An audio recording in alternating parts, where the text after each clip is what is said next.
শুরু হয়েছে বিপিএল 2025। প্রথম দিনেই দর্শকের উপচে পড়া ভিড়। টিকিট পেতেই ভোগান্তির শিকার হয়েছেন অনেক দর্শক, যার সুযোগ নিয়েছে অনেক টিকিট কালোবাজারিরা।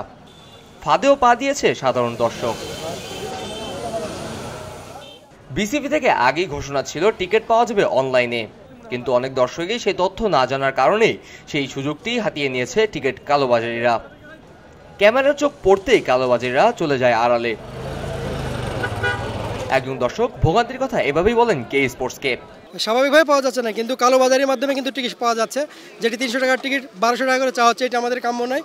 কারণ সবাই বিপিএলের দিকে তাকিয়ে থাকে, তার খেলা দেখার জন্য সরাসরি মাঠে আসার চেষ্টা করে, কিন্তু যারা কাঙ্ক্ষিতভাবে খেলা দেখতে পায় না বা টিকিট পায় না, আসলে কর্তৃপক্ষের কঠোর পদক্ষেপ নেওয়া উচিত যেন সবাই টিকিট পায় এবং কালোবাজারিদের যেন টিকিট নাই, এটি আপনারা তুলে ধরবেন, সত্য প্রকাশ করবেন।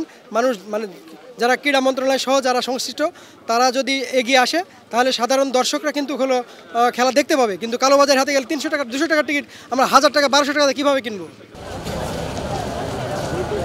এরকম দর্শক আগে কখনোই কোনো বিপিএলই দেখা যায়নি। বিপিএলের 11তম আসরের প্রথম দিনে এরকম দর্শকের ভিড় দেখে এক পতাকা ব্যবসায়ী মহা খুশি। আজ তো আল্লাহ দিলে প্রথম দিন, আজ তো বরিশালের বেশি বেচা হয়েছে। হ্যাঁ, আলহামদুলিল্লাহ, আল্লাহর কাছে শুকুর। আস্তে ধীরে আরও বাড়বো ইনশাল্লাহ, আশা করি।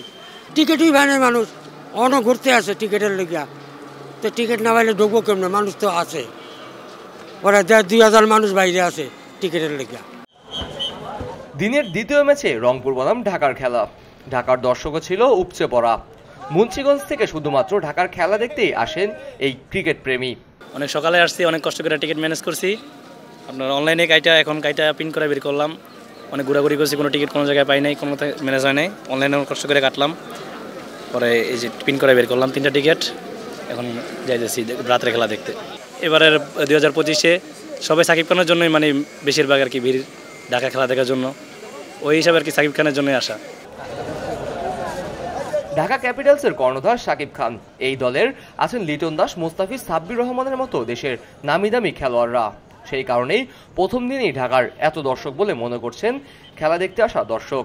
যেহেতু আমাদের প্রিয় ক্রিকেটার লিটন দাস, এমনকি আরও অনেকে রয়েছে, তাদের সাব্বির রহমান রুম্মান, বিশেষ করে ওর খেলা আমার ছোট থেকে অনেক ভালো লাগে।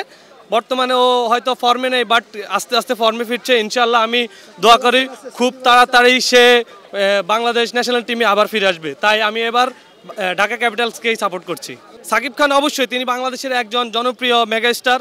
তাই সাকিব খানের উদ্দেশ্য করেও বাংলাদেশ ক্রীড়ার, যেহেতু উনি এসেছে নতুন করে, তাই ওনাকে স্বাগতম জানার জন্য ঢাকা ক্যাপিটালসকে সাপোর্ট করছি।